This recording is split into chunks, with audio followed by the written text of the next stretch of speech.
Excuse me, ma'ams. This is not how we're living our life today. No, ma'am, it's certainly not. Let's go.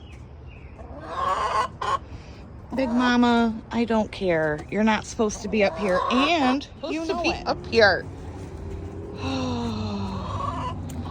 Let's go, ladies. Come on. Let's go. For crying out loud. So Panchetta, my sweet little Banny hen, there she is right there, has been hiding her eggs.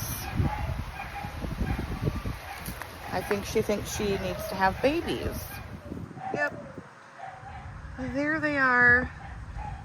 Past 2 days. I obviously have to get those because we don't need a broody Banny.